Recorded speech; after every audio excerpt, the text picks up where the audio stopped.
नमस्कार, FM news देख रहे हैं आप, आपके साथ मैं हूं हर्ष त्यागी। देश की राजधानी दिल्ली में वायु प्रदूषण की वजह से हालात लगातार बिगड़ते जा रहे हैं। बढ़ते प्रदूषण को लेकर शनिवार को सुप्रीम कोर्ट में प्रदूषण के मुद्दे पर सुनवाई हुई। इस दौरान सुप्रीम कोर्ट ने प्रदूषण के बढ़े हुए स्तर पर चिंता जाहिर करते हुए केंद्र सरकार को फटकार लगाई। फटकार लगाने के साथ साथ ही कोर्ट ने सरकार को प्रदूषण से निपटने के लिए तत्काल उपाय के तौर पर 2 दिन का लॉकडाउन लगाने की सलाह भी दी। सुनवाई के दौरान चीफ जस्टिस एनवी रमन्ना ने कहा कि मैं यह नहीं बताना चाहता कि प्रदूषण पर पराली जलाने का कितना असर है और बाकी पटाखे, वाहन, डस्ट और निर्माण का योगदान क्या है। आप हमें बताएं कि प्रदूषण पर नियंत्रण के तत्काल उपाय क्या हैं। सीजेआई ने कहा कि अगर संभव हो तो 2 दिन का लॉकडाउन लगा दीजिए। सीजेआई ने दिल्ली सरकार को फटकार लगाते हुए कहा कि आप अकेले किसानों को प्रदूषण के लिए जिम्मेदार ठहरा रहे हैं, लेकिन यह सिर्फ 40% है। दिल्ली के लोगों पर नियंत्रण सुनिश्चित करने के लिए आपने क्या कदम उठाए। तमाम सवाल सुप्रीम कोर्ट ने पूछे हैं। क्या क्या सवाल पूछे हैं, ग्राफिक्स के जरिए वो आपको दिखा देते हैं। आपको बता दें कि इस दौरान सुप्रीम कोर्ट ने सरकार से सवाल पूछा कि केंद्र सरकार की तरफ से प्रदूषण को रोकने के लिए अब तक क्या कदम उठाए गए हैं, पराली को लेकर क्या कदम उठाया गया है। दिल्ली में पटाखों पर पाबंदी लगाई गई थी, उसका क्या हुआ। साथ ही सुप्रीम कोर्ट ने कहा कि किसानों से पराली लेकर उद्योगों को क्यों सरकार नहीं देती है। जस्टिस सूर्यकांत ने कहा कि अब किसानों को कोसने का फैशन बन गया है। दिल्ली में पटाखों पर पाबंदी थी, क्या हुआ।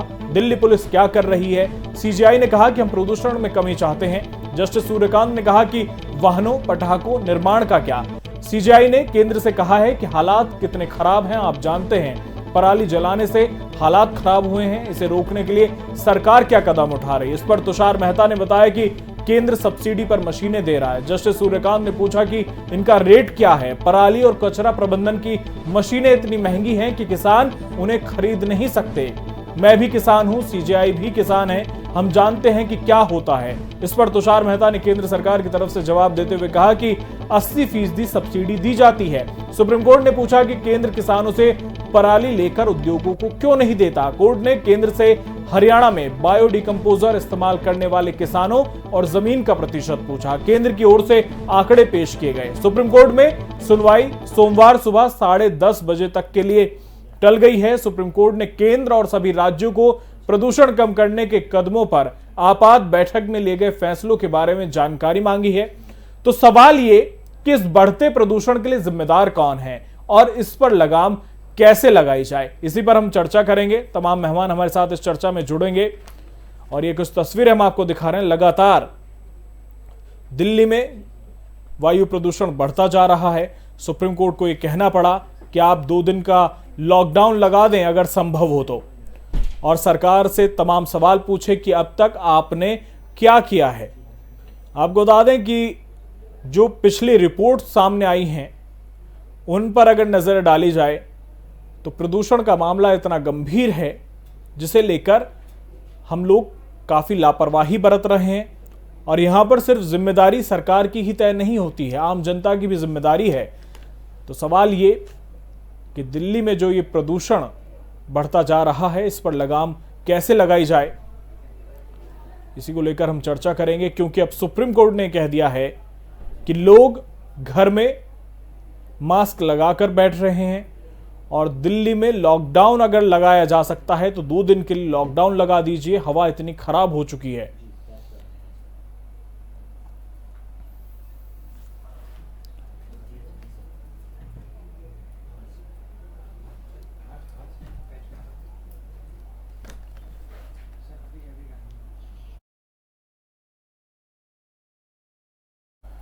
तो इस बढ़ते प्रदूषण के लिए जिम्मेदार कौन है और कैसे इस पर लगाम लगाई जा सकती है, इसी पर चर्चा करेंगे। और तमाम मेहमान इस चर्चा में हमारे साथ जुड़ेंगे। हमारे साथ आम आदमी पार्टी से आदिल अहमद खान है, बहुत बहुत स्वागत है आपका। हमारे साथ डॉक्टर अनीता रमेश जी हैं, बहुत बहुत स्वागत है आपका भी। और हमारे साथ पर्यावरणविद कुलदीप मलिक जी हैं, बहुत बहुत स्वागत है आपका भी। कुलदीप मलिक जी, सबसे पहले मैं आपसे ही समझना चाहूंगा कि ये जो बढ़ता प्रदूषण है, जो लॉकडाउन तक की स्थिति आ गई है, आखिर इसके लिए जिम्मेदार कौन है। देखिए श्रीमान जी, सबसे पहले तो मैं आपका धन्यवाद दूं, आपकी पूरी टीम का धन्यवाद दूं, जहां अलग अलग टीवी चैनल और अलग अलग मीडिया आप चुनाव के मद्देनजर जाति में, धर्म में, मंदिर में, मस्जिद में लग रहे, आप इतने महत्वपूर्ण मुद्दे के ऊपर बात कर रहे हैं। मैं नतमस्तक हूँ आपके सामने। जहां तक आप इसके पीछे कौन जिम्मेदार है, कौन रिस्पॉन्सिबल है, भाई इसके पीछे तो हम और आप तो रिस्पॉन्सिबल है ही है, लेकिन शायद सरकारें इस देश की, अगर मैं राज्य सरकारों की बात करूं, मैं केंद्र सरकारों की बात करूं, यहाँ आम आदमी पार्टी के जो मेरे भाई है वो मुस्कुरा रहे जब मैं सरकार की बात कर रहा, ये सरकारें भी जिम्मेदार है। और कहीं ना कहीं अगर मैं आपकी और अपनी बात करूं, जिस टाइप के मुद्दे इस देश की राजनीति के अंदर होने चाहिए वे सारे के सारे मुद्दे तो गायब हो रहे, और जो मुद्दे नहीं होने चाहिए वे मुद्दे देश की राजनीति में आ रहे। मुद्दा होना चाहिए अभी प्रदूषण का मुद्दा है। अरे आप मुझे बताओ, और आम आदमी पार्टी के नेता भी यहाँ पे है, कृपा करके मुझे बताएंगे आप राजनीति किन के ऊपर करेंगे? अगर इस देश में लोगों को आप सांस लेने के लिए अच्छी हवा नहीं दे सकते, पीने के लिए शुद्ध पानी नहीं दे सकते, खाने के लिए शुद्ध खाद्यान्न नहीं दे सकते, अच्छी शिक्षा व्यवस्था नहीं दे सकते, इस देश की जनसंख्या पर आप लगाम नहीं लगा सकते, तो आप क्या राजनीति करेंगे? तो एक बार पुनः धन्यवाद। और रिस्पॉन्सिबल है हम सभी, रिस्पॉन्सिबल है इस देश का मीडिया, और सबसे ज्यादा रिस्पॉन्सिबल है इस देश की जो नेता है, इस देश के जो नेता है, और केंद्र की जो सरकार है, और अलग अलग राज्य की जो सरकार है। यहाँ पे मैं किसी एक पार्टी की बात नहीं कर रहा, मैं सभी पार्टी की बात कर रहा। यहाँ पे मैं बात कर रहा भारतीय जनता पार्टी की, यहाँ पे मैं बात कर रहा कांग्रेस की, यहाँ पे मैं बात कर रहा सपा की, बसपा की, आम आदमी पार्टी की। मैं तो यहाँ पे सभी को बटगड़े में कर रहा। जी हस्त्यागी जी।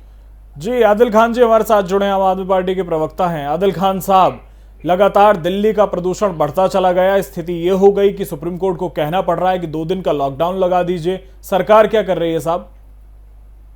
देखिए, सबसे पहले हर्ष भाई मैं माननीय सुप्रीम कोर्ट का धन्यवाद करना चाहता हूँ। जी, माननीय सुप्रीम कोर्ट ने जिस तरीके से आज केंद्र सरकार की लताड़ लगाई है, और केंद्र सरकार से ये कहा है कि आपकी नैतिक जिम्मेदारी है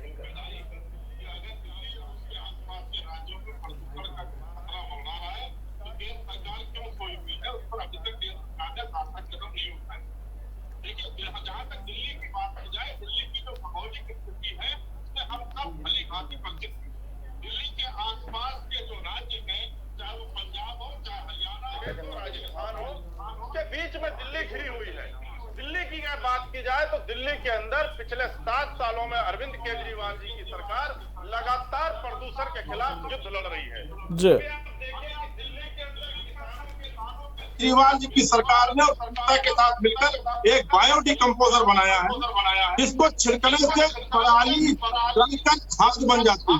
अरविंद केजरीवाल जी की सरकार ने पिछले साल दिल्ली के किसानों के खेतों में 2000 एकड़ खेतों में बायोडिकम्पोजर। आदिल खान साहब, आपके पास गिनवाने के लिए काम तो बहुत हैं, लेकिन परिणाम क्या है? परिणाम तो ये है कि दिल्ली में जहरीली गैस बढ़ती जा रही है, लोग बीमार होते जा रहे हैं, प्रदूषण की स्थिति ये है कि सांस लेनी मुश्किल हो गई है। आप मुझे अपनी बात कंप्लीट कर लेने दीजिए, आपको जवाब मिल जाएगा।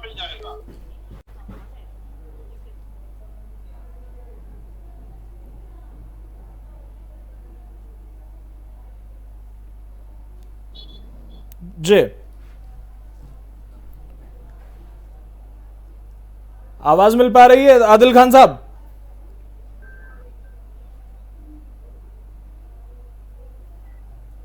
आदिल खान जी, आवाज मिल पा रही है? जी, अभी आपकी आवाज रही। मैं कह रहा हूँ कि मैं अपनी बात कंप्लीट कर लूं, आपको जवाब मिल जाएगा। जी, अभी 12 तारीख को नासा की रिपोर्ट आई है, जी, इसमें पिछले 24 घंटे में 4000 जगहों पर पराली जलाई जा रही है, हरियाणा और पंजाब के अंदर, और ये पूरे एशिया के अंदर ये दोनों शहर, दोनों राज्य हैं जहां पर सबसे ज्यादा बर्निंग की फोटो आई है नासा के अंदर।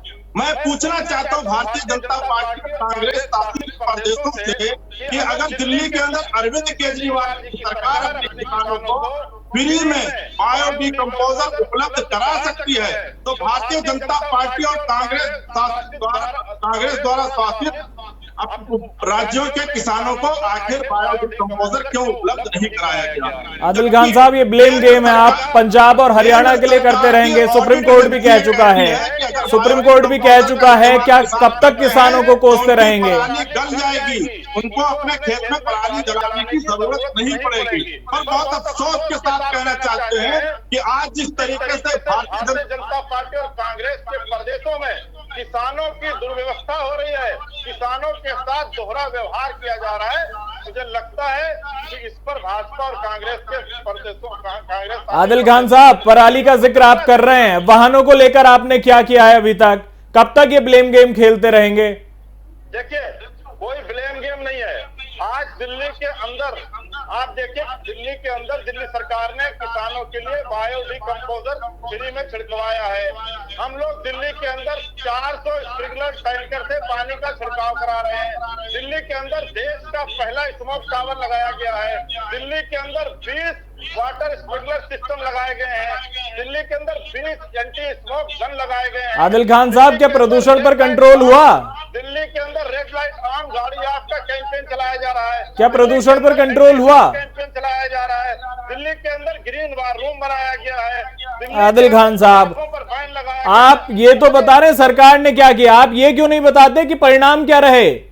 मैं परिणाम पर आता हूँ। देखिए, जैसा मैं पहले कह रहा था कि किसी गिलास में अगर गिलास साफ है, उसमें गंदा पानी भर दिया जाए तो गंदा ही पानी दिखाई देगा।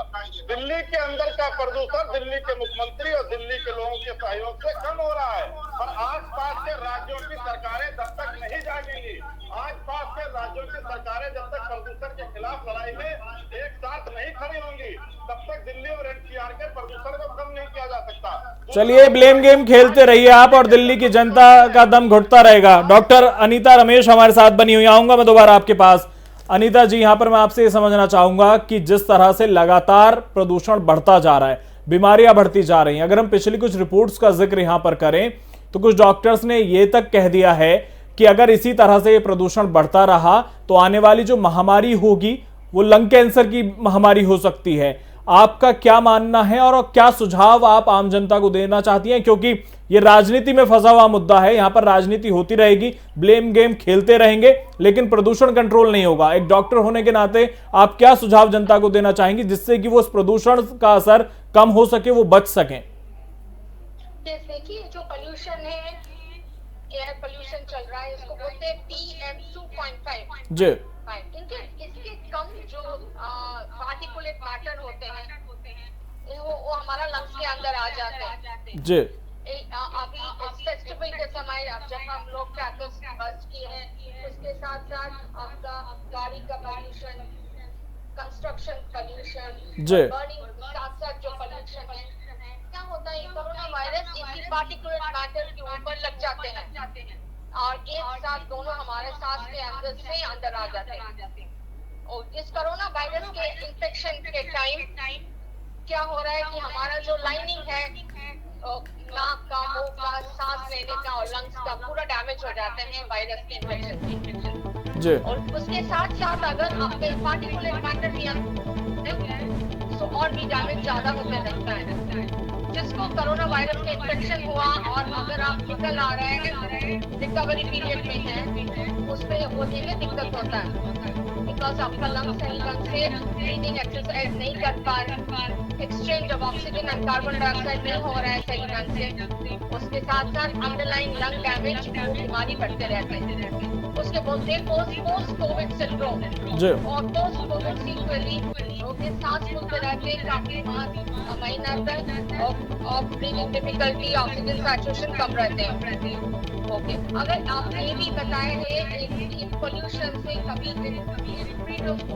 कैंसर ऑल्सो, कैंसर का महामारी आएगा इसके बारे में हम बोल नहीं सकते हैं, ये बता सकते हैं बिकॉज आपका लंग्स ऑलरेडी डैमेज है कोविड से, उसके साथ साथ इतना पोल्यूशन वो भी अंदर गए हैं, उसको डैमेज कर चुके हैं। उसके बाद उसके ऊपर अगर आप टोबैको स्मोकिंग करेंगे, ड्रिंक्स करेंगे और बैड पोल्यूटेड एयर के अंदर रहेंगे तो जरूरत आपको बढ़ते रहेगा कि आपका ये वाला सब बढ़ते रहेंगे कि इन्फेक्शन ज्यादा है, बट आपका महामारी आएगा कि कैंसर के बारे में ये बता नहीं सकेंगे, it will not be possible. But definitely side effects of corona virus infection, उसके साथ साथ कोरोना वायरस के साथ रिकवरी होने में और जिसका नया वाला वायरस इन्फेक्शन होगा बहुत ज्यादा खतरनाक हो सकते हैं। अनीता जी, प्रिकॉशंस की अगर बात करें तो जनता को क्या कुछ प्रिकॉशंस यूज करने चाहिए यहाँ पर? ओके, क्या यूज करना चाहिए? एक तो है मास्क पहनना है।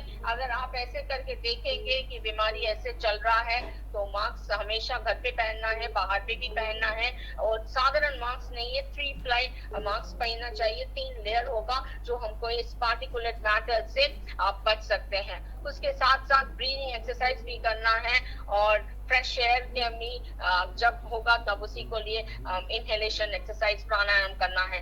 और ये आम आदमी के ऊपर है, गवर्नमेंट, हमारा हेल्थ केयर वर्कर्स, आप मीडिया सब मिलकर के करना है हाउ टू कंट्रोल पोल्यूशन। जिस कारण से पोल्यूशन ज्यादा हो रहा है उसको स्टॉप करना है। जैसे हमारा गाड़ी pollution control of the vehicles करना है, लॉरी, बड़े बड़े बसेस, उसको करना है। जहाँ पे कंस्ट्रक्शन चल रहा है, नया नया बिल्डिंग हो रहा है, वहीं से काफी केमिकल्स आते हैं। इंडस्ट्री से भी काफी केमिकल्स, पार्टिकुलेट मैटर हम लोग चिमनी से हवा में छोड़ देते हैं, उसको सब बंद करना चाहिए। कुछ कुछ जगह में भी जो मैन्युफैक्चरिंग स्टोन ग्राइंडिंग होता है, उसी स्टोन ग्राइंडिंग के समय भी ज्यादा पार्टिकुलेट मैटर आते हैं। सब तरीका का everything has to be stop. ये construction, pollution from the car, जहाँ पे बर्निंग हो रहा है, उसके साथ साथ जो इंडस्ट्रीज में ये सब केमिकल्स निकल रहा है, एकदम बैन करना चाहिए। और पोल्यूशन कंट्रोल बोर्ड लगाना चाहिए। अगर फाइन हो जाएगा अगर आप सही ढंग से स्टैंडर्ड नहीं मेंटेन करते हैं, तो ये सब करना जरूरी है।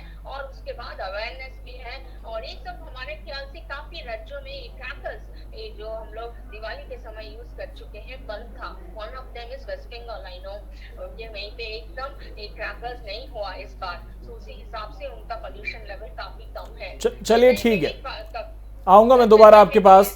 अनीता जी, कुलदीप मलिक जी, आदिल खान साहब कह रहे हैं कि जब तक पंजाब और हरियाणा ये राज्य कंट्रोल नहीं करेंगे तब तक दिल्ली में कंट्रोल करना मुश्किल है।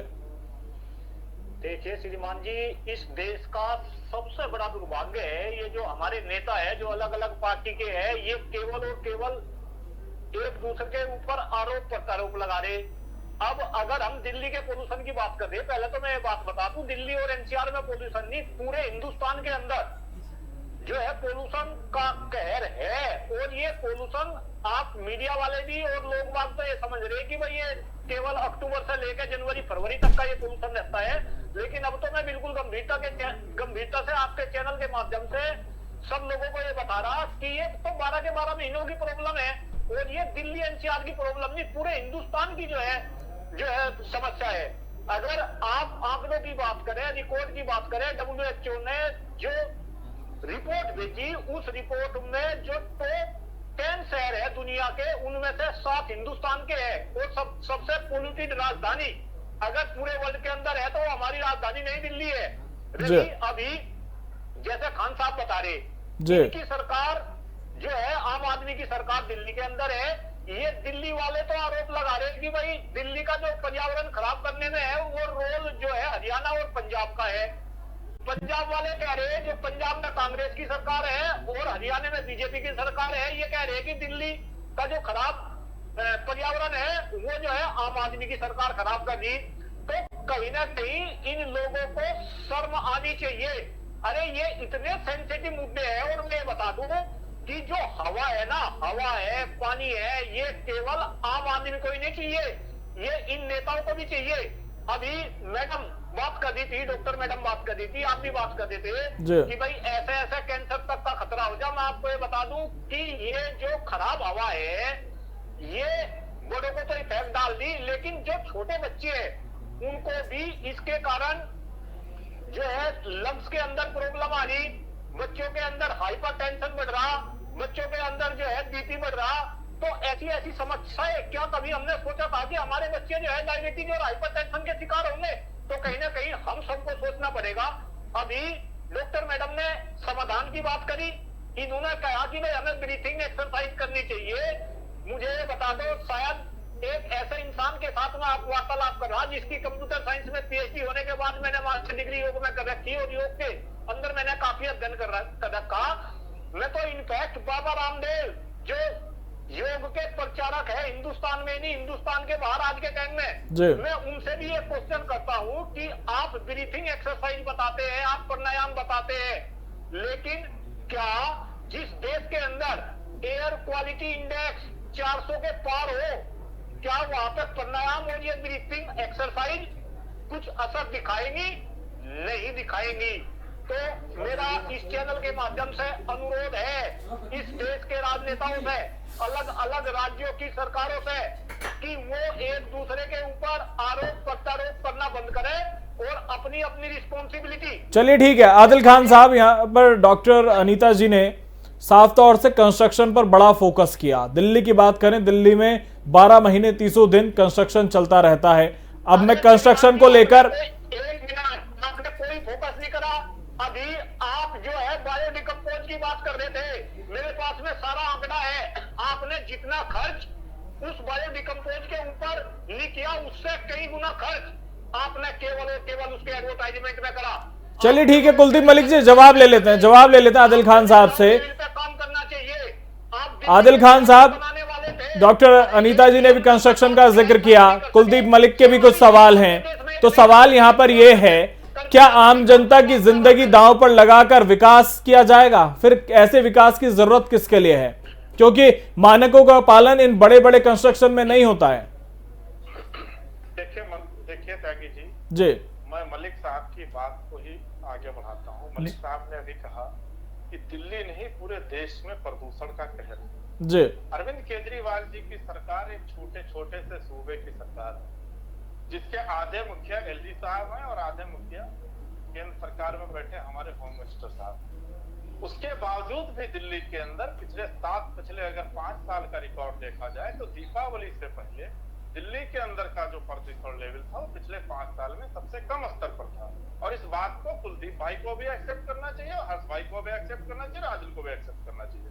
लेकिन दीपावली के बाद जिस तरीके से दिल्ली के अंदर प्रदूषण का लेवल बढ़ा है, हम सबको समझना पड़ेगा कि आखिर उसके पीछे क्या कारण हुए। अचानक से क्यों प्रदूषण का लेवल दिल्ली और एनसीआर में बढ़ गया? क्योंकि दिल्ली के अंदर पूरी तरीके से दिल्ली सरकार ने पटाखों पर बैन लगा रखा था। उसके बावजूद भी दिल्ली के अंदर भारतीय जनता पार्टी के कुछ नेताओं द्वारा, कुछ कार्यकर्ताओं द्वारा दिल्ली के कुछ लोगों को उकसाया गया। और मैं सलाम करना चाहता हूं दिल्ली वासियों को कि बहुत सारे दिल्ली के लोगों ने अरविंद केजरीवाल जी का और प्रदूषण के खिलाफ इस लड़ाई में अपना साथ दिया और पटाखे नहीं जलाए। पर कुछ भारतीय जनता पार्टी समर्थक लोगों ने दिल्ली में जमकर पटाखे फोड़े, जिसकी वजह से दिवाली के दूसरे दिन प्रदूषण की एक चादर पूरे दिल्ली और एनसीआर पे। लेकिन आदिल खान साहब ये भी तो बताइए कि दिल्ली में पटाखे आए कहां से? सत्ता में आप बैठे हैं। मैं वही कह रहा हूं। अभी अरविंद केजरीवाल साहब ने कहा कि ना सिर्फ दिल्ली बल्कि एनसीआर में भी पटाखे बैन किए जाएं। दिल्ली के अंदर चारों तरफ बॉर्डर खुले हुए हैं। सुरक्षा व्यवस्था की जिम्मेदारी भारतीय जनता पार्टी शासित जो केंद्र सरकार है उसकी है। हम दिल्ली की पुलिस दिल्ली के हाथ में नहीं है। पुलिस को इसका व्यवस्था देखनी चाहिए था कि दिल्ली के अंदर पटाखे कहां से आए, दिल्ली के अंदर पटाखे कैसे आए, कौन लोग लाए गए, किसने उकसाया, क्यों पटाखे फोड़े गए। इन सब पर प्रश्न उठता है। ये प्रश्न मैं भी उठाता हूं। दूसरी चीज मैं कहना चाहता हूं कि आज दिल्ली के अंदर केजरीवाल जी की सरकार लगातार प्रदूषण के खिलाफ युद्ध लड़ रही है। हमसे जो बन सकता है हम कर रहे हैं, हमसे जो हो पा रहे हैं वो सारा कुछ कर रहे हैं। पर मैं कहना चाहता हूं कि केंद्र सरकार को इस पर खड़ा होना चाहिए। लेकिन आदिल खान साहब, सत्ता में आने से पहले तो ये नहीं कहते थे कि जो हमसे बन पड़ रहा है वो कर पाएंगे हम। तब तो ये कहते थे कि हम करेंगे। अब कह रहे हैं कि जो बन पड़ रहा है वो ही कर पा रहे हैं। भाई हम अभी भी कर रहे हैं, लेकिन जब तक आस पास के राज्य इसमें सहयोग नहीं देंगे। अगर दिल्ली के अंदर हमने थर्मल पावर के प्लांट बंद किए हैं और नोएडा के अंदर थर्मल पावर प्लांट चलाया जाएगा, तो आप भी समझदार हैं, कुलदीप भाई भी समझदार है, डॉक्टर साहब भी समझदार हैं। आप सबको पता होना चाहिए दिल्ली के आसपास ईंट के भट्टों का पूरा जखीरा है। जब तक इन पर प्रतिबंध नहीं लगेगा या इन पर कोई और नई टेक्नोलॉजी नहीं आएगी, तब तक ये धुआं तो बॉर्डर देख के तो नहीं आता। धुआं तो नहीं कहता कि मैं नोएडा में जल रहा हूं तो मैं। चलिए आदिल खान साहब, मैं एक जानकारी साझा करना चाह रहा हूं आपके साथ, क्योंकि आप यहां पर ब्लेम गेम खेल रहे हैं। आप कभी नोएडा की बात करते हैं, कभी पंजाब हरियाणा को दोषी बताते हैं। मैं आपसे एक रिपोर्ट साझा कर रहा हूं। 2020 में रिपोर्ट आई थी दिसंबर में, आईसीएमआर की रिपोर्ट है जो बताती है कि साल 2019 में वायु प्रदूषण के कारण भारत में 16,70,000 लोगों की मौत हुई। फिर भी हम इसकी गंभीरता को नहीं समझ रहे, हम ब्लेम गेम खेल रहे हैं। हम अपने नगर निगमों के काम करने के तरीके में बदलाव करने को तैयार नहीं है। वो सड़कें खोदकर छोड़ देते हैं, वहां से धूल का अंबार उठता रहता है। पार्टिकुलेट मैटर जो है वो प्रदूषक को हवा में लाने की एक बड़ी भूमिका निभाते रहते हैं। तो और हम गेम की बात करते हैं, हम ब्लेम लगाते रहते हैं। तो सवाल यह है कि हम गंभीरता समझने को तैयार क्यों नहीं है। और उसमें बात सिर्फ सरकार की नहीं है, बात उसमें एक आम आदमी की भी है जो इसकी गंभीरता को समझने को तैयार नहीं है।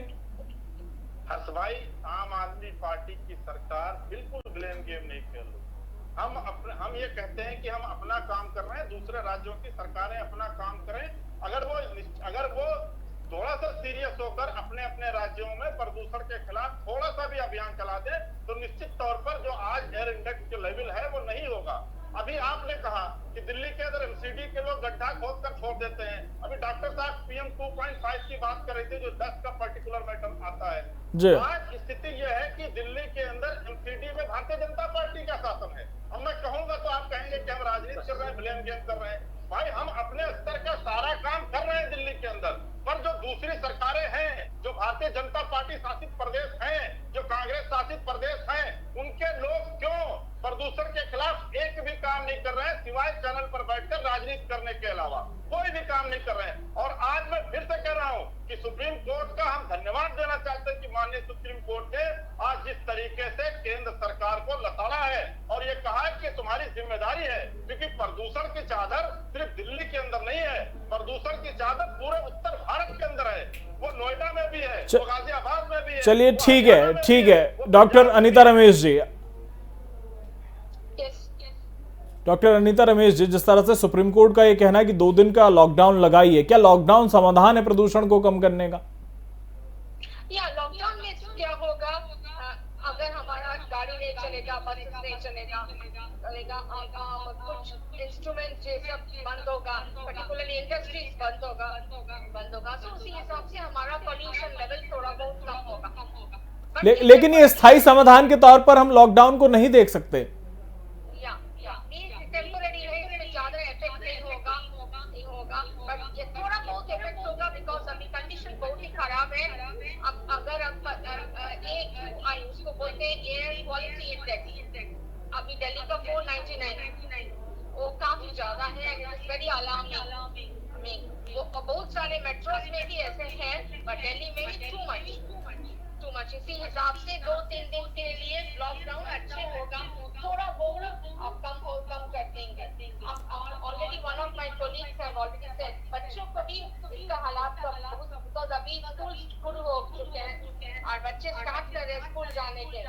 सर्दी के समय उसके लिए ये लंग्स के ऊपर बहुत ही प्रॉब्लम हो। बिल्कुल, बहुत ज्यादा समस्याएं जो हैं वो बच्चों के लिए भी हैं। बहुत बहुत शुक्रिया डॉक्टर अनीता रमेश जी, बहुत बहुत शुक्रिया कुलदीप मलिक जी, बहुत बहुत शुक्रिया आदिल खान साहब आपका इस चर्चा में हमारे साथ जुड़ने के लिए। तो सवाल यहां पर यह है कि वायु प्रदूषण खतरनाक है, लेकिन उसके हुए नुकसान की वजह दर्ज किए जाते वक्त किसी बीमारी का नाम हमारे यहां लिख दिया जाता है, वायु प्रदूषण का नाम नहीं लिखा जाता है। अभी अगर ब्रिटेन की बात करें तो ब्रिटेन में 7 साल लंबी कानूनी लड़ाई के बाद कोर्ट ने आखिरकार एक बच्ची की मौत के लिए वायु प्रदूषण को जिम्मेदार ठहरा दिया। लेकिन भारत में ऐसे मामले दिखाई नहीं देते हैं। हमारे यहाँ नियम कायदे बनाए गए हैं रोकथाम के लिए। 1981 में एक एक्ट लागू किया गया, लेकिन यह कानून कितना मजबूत है और कितना इस पर काम किया जा रहा है, यह देखने वाली बात होगी। और सभी सरकारों को गंभीरता से इस विषय को लेना होगा, क्योंकि अन्य किसी भी बीमारी या हादसे या आतंकवाद या एक्सीडेंट के मुकाबले वायु प्रदूषण से जितनी मौतें होती हैं उतनी किसी से